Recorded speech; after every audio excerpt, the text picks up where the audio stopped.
At the time they were aired, these interviews seemed lighthearted, possibly even comedic. But looking back now, they feel like chilling warning signs of scandals that would only be revealed years later. But we do begin tonight with singer R. Kelly, sentenced to 30 years behind bars after his conviction on racketeering and sex trafficking charges. R. Kelly is spending more time in prison after being sentenced federally for child pornography and enticement of minors. Looking back, some of the warning signs were hiding in plain sight. When R. Kelly was directly asked about his attraction to younger women, his response wasn't a denial. It was hesitation, deflection, and a refusal to give a clear answer.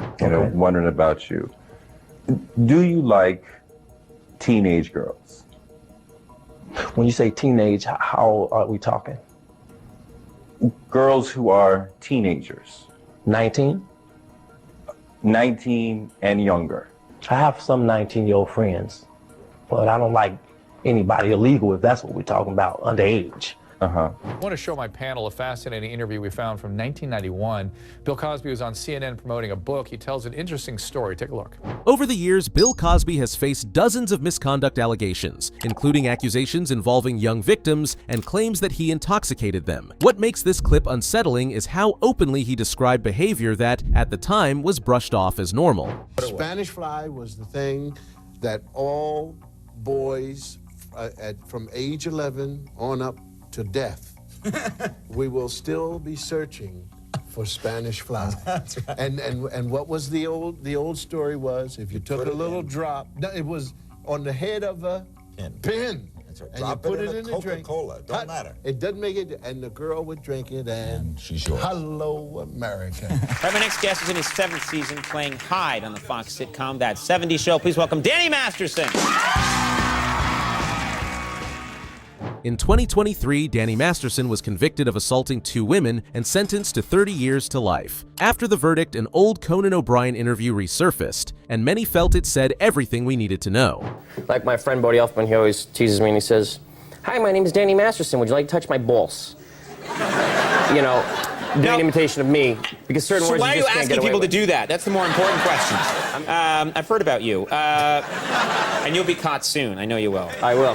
The case also brought renewed attention to those around him. Ashton Kutcher and Mila Kunis publicly supported Masterson during the trial, a decision that sparked backlash. In response, older clips began circulating again, including moments where inappropriate jokes and comments were made involving young actresses. What if someone bet you made with Danny about our first kiss? No, it wasn't the first kiss. No, it was like a second or third kiss. It was the first. It was like the first week. No, it was not the first week. What? Then Danny goes and goes, "Dude, I'll give you $10 if you French kiss her." What would you stick your tongue in my mouth or some?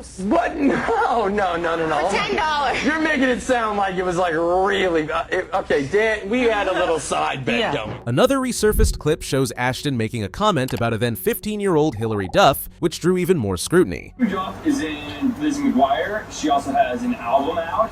She's going to be in a movie called Cheaper by the Dozen, and she's one of the girls that we're all waiting for to turn 18. Along with the Olsen twins. During a 2016 appearance on The Tonight Show, Melissa Benoist shared what seemed like an unfortunate injury she had experienced. I was going down steps and I slipped and fell and hit my eye on a potted plant and tore my iris. But years later, that story took on a completely different meaning. In 2019, she revealed that she had been a victim of domestic violence, and that the explanation she gave on live television was actually a cover for what she was going through privately. I am a survivor of domestic violence, or IPV, intimate partner violence, which is something I never in my life expected, I would say, let alone be broadcasting into the ether. First time it happened, he threw a smoothie at my face. It smacked my cheek and exploded all over the floor and the sofa. I ran to grab paper towels, rushing back because I was so worried about cleaning the couch. Then the fact that it was all over my face, my hair, my clothes, and that my cheek was painfully throbbing. I just fooled myself into believing I could help him.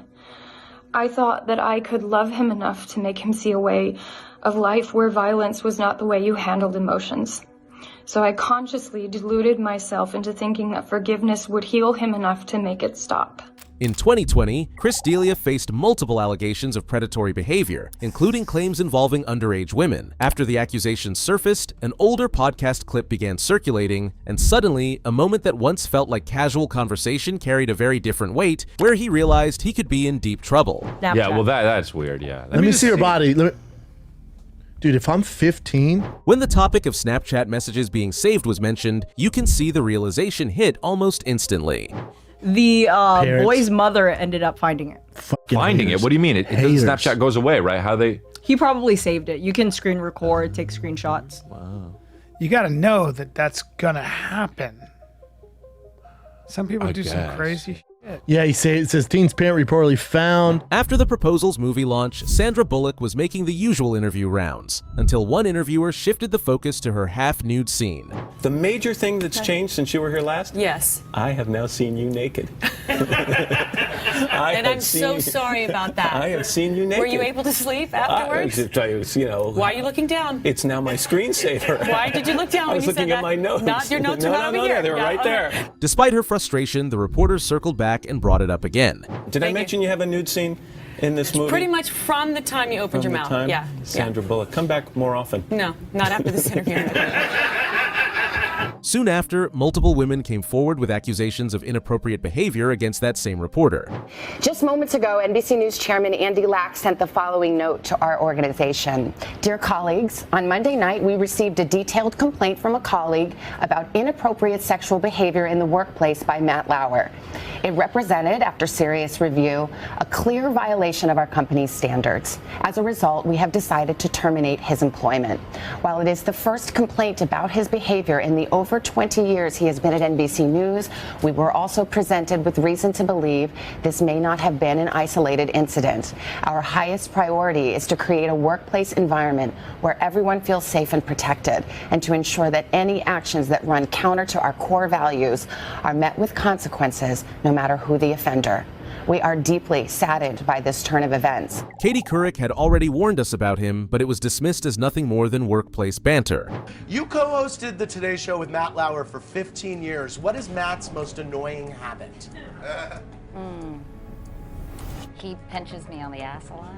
Wow! I wouldn't have a problem with that. Thanks, everybody. Talk shows often rely on pressure to get honest answers, but sometimes that pressure crosses a line. And looking back, this moment between Ellen DeGeneres and Mariah Carey shows exactly what toxic behavior looks like. The other thing is that people are saying that that you're pregnant. There's rumors. Don't discuss that. Mariah was clearly hesitant to talk about her personal life, but Ellen pushed the topic further, offering her champagne and suggesting that refusing to drink would confirm she was pregnant. That's not champagne, because you can't. No, it is.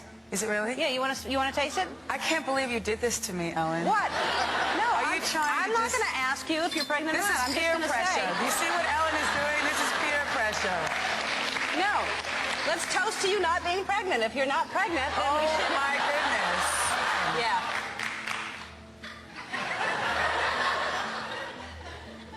You're pregnant.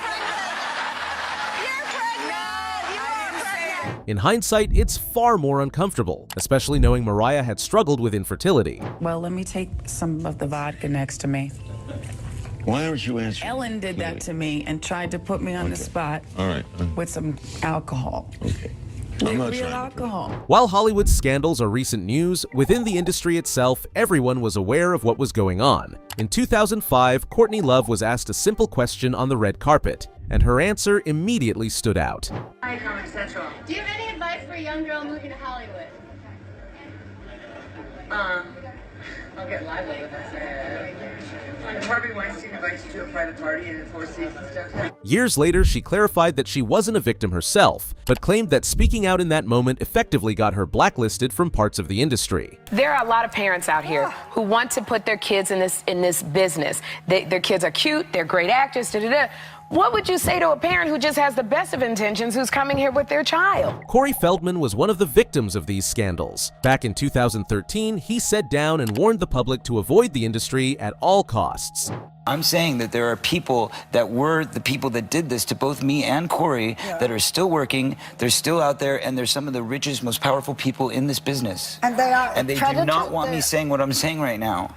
Are you saying that they're pedophiles? Yes. And that they're still in this business? Yes. Nobody, you're legendary for the parties that you throw. You throw a great party. I'm a legend, baby, for a whole bunch of things. Yes. You know. Huh? Yeah. A killer party. What's the ingredient? What do you do to make just an amazing killer party? This is what you need to do. The same pattern extends into the music industry. In recent years, Sean Combs has faced serious allegations, but when revisiting older interviews, some moments stand out in a way they didn't before, like when he casually described the setup of his private parties during an interview with Conan. Okay, now, we need alcohols. Right. Alcohols. Right. Not just one alcohol. Alcohols. If you don't have what they need, they're gonna leave. Right. Gotta keep them there. Right. You need locks on the doors. Okay, this is sounding kind of dangerous now. It's a little kinky, but yeah. Rock with me, but just check it out. You need a lot of heat. A lot of heat. Yeah. Heat. You mean that physically the place has to be hot? You don't have no air conditioning. No air conditioning. No. Why is that? Heat affects the alcohol, and it also affects, like, everybody gets a little bit more comfortable and loose. Builds up a nice little sweat. That just sounds disgusting. What are you doing?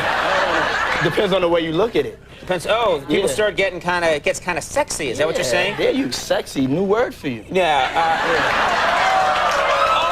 Because P. Diddy be wanting to party. And you gotta tell him no. You got to tell him no. Or the moment a young Justin Bieber began opening up about his experiences, only to be quickly cut off. You got me a Lamborghini. That's nice. I haven't gotten it yet, though. Yeah, I know. When is that coming, that Lamborghini? We talked about this last He time. had the Lamborghini for a day or two, and he had access to the house. And he knows better than to be talking about the things that he does with Big Brother Puff on national television.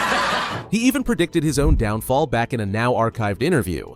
They won't even give me a permit for the parties, man. They don't want me to throw the parties no more. But we ain't gonna stop. We're gonna keep on having fun, bringing people together from all walks of life.